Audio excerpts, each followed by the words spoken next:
If you want to get an idea of what boots on the ground in Iran will look like, just take a look at the actions of US soldiers in Iraq 20 years ago.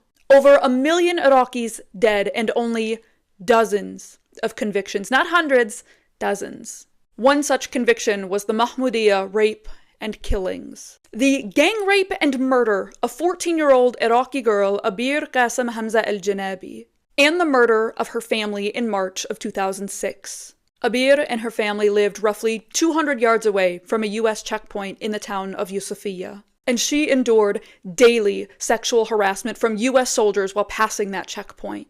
They would watch her while she did her chores, while she tended to the garden. They frequently searched the family's home just so that they could run their hands across her cheek.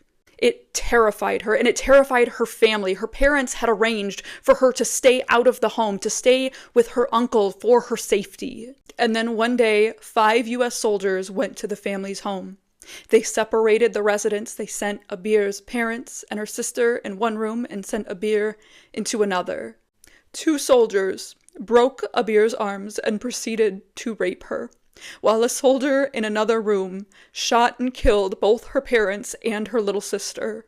And then that same soldier who killed her family came into the other room and he raped Abir too. And to cover up their crimes, they killed her. They killed her, and then they burned her body to destroy the evidence. They burned their clothes, they hid their weapons, they knew what they did was a crime and they were trying to bury it. And afterwards, they went back to their base to celebrate their kill, while Abir's 2 brothers, who were out at the time, came home to find their family members' charred remains. Those boys were 9 and 11, by the way. They were orphaned.